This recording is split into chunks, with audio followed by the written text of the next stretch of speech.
Bom, voltamos agora a mais um bloco sobre as convenções processuais, em qual eu recomendo a leitura total do artigo 190, mas agora vamos passar para a leitura do artigo 188 do novo Código de Processo Civil, que também é de extrema importância, que ele diz: os atos processuais independem de forma determinada, salvo quando a lei expressamente a exigir, considerando-se válidos os que, realizados de outro modo, lhe preencham a finalidade essencial. Portanto, prevalece aqui uma liberdade maior da forma do processo. Ao passo também da leitura importantíssima do artigo 200, caput, que trata os atos das partes consistentes em declarações unilaterais ou bilaterais de vontade, produzem imediatamente a constituição, modificação ou extinção dos direitos processuais. Esse artigo também é de extrema importância, recomendo a leitura dele. O enunciado número 133 do Fórum Permanente de Processualistas Civil trata: salvo nos casos expressamente previstos em lei, os negócios processuais do caput do artigo 190 não dependem de homologação judicial.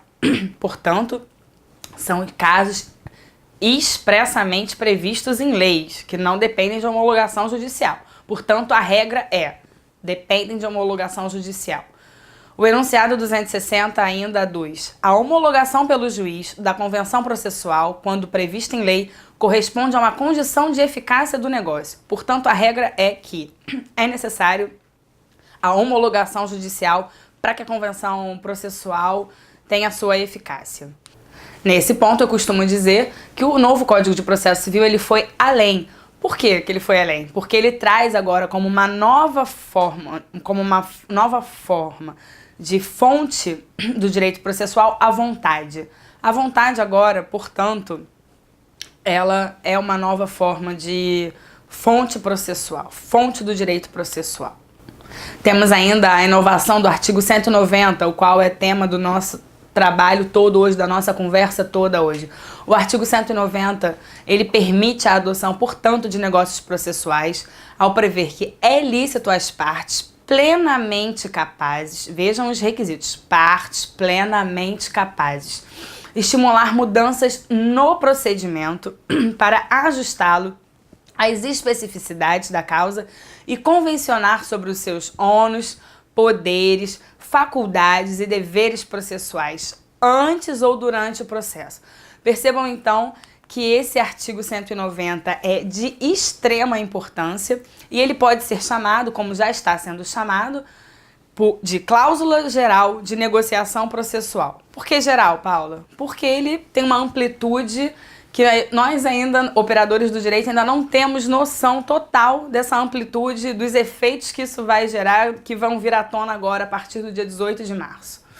Não podemos deixar de observar, num aspecto prático, portanto, como requisito a capacidade das partes, que a capacidade dos contratantes é elemento essencial e requisito para os negócios jurídicos processuais.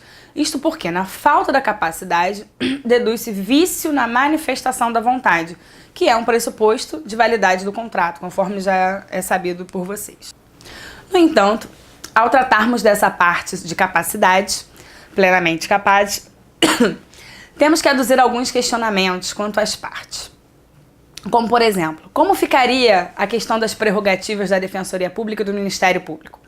Pois, como é sabido, ambas as instituições possuem a prerrogativa de intimação pessoal nas decisões em qualquer processo ou grau de jurisdição, sendo que o prazo de recurso deve ser contado a partir do recebimento dos autos com vista.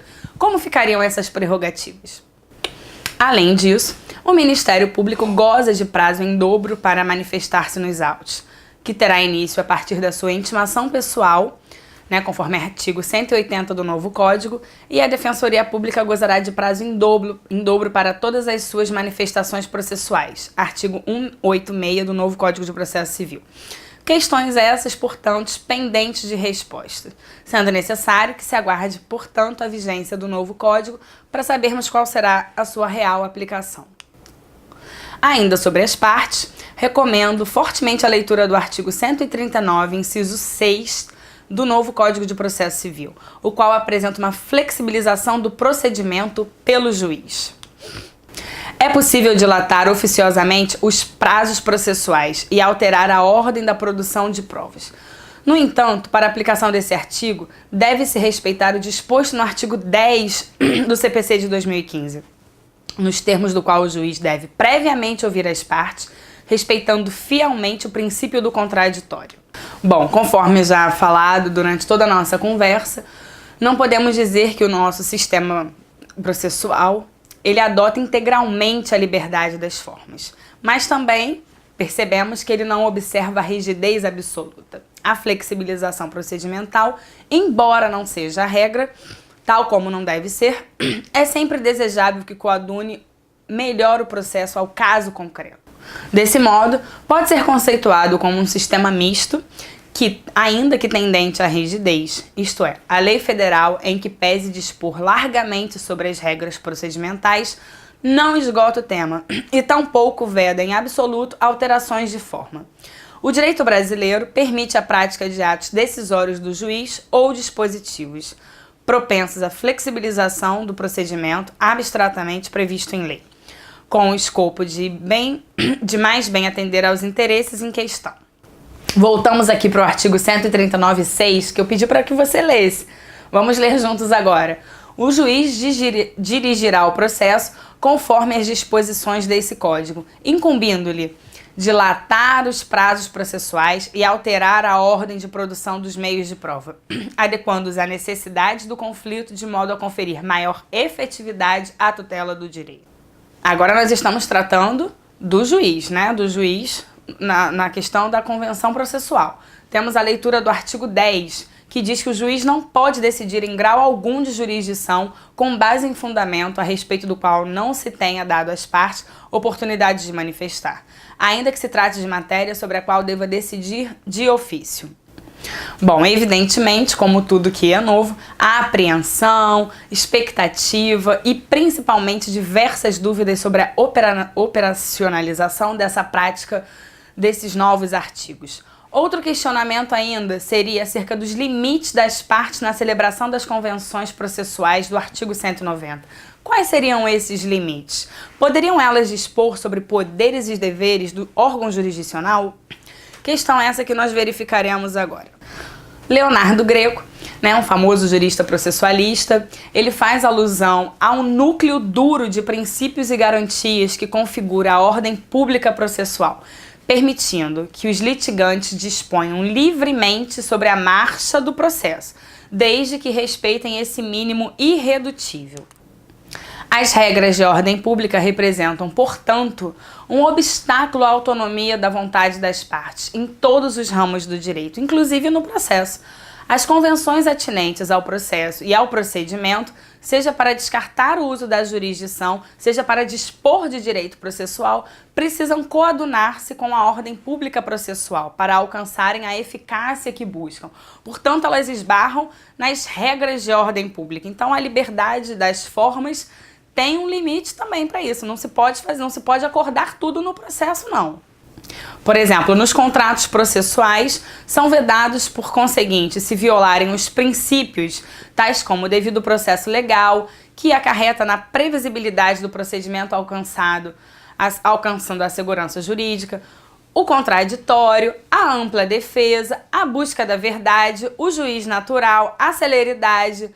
As convenções processuais que regulam os prazos e alteram o cronograma procedimental devem conter a preocupação, pois com o interesse público de duração razoável do processo. Então, os contratos processuais devem respeitar os princípios de ordem pública.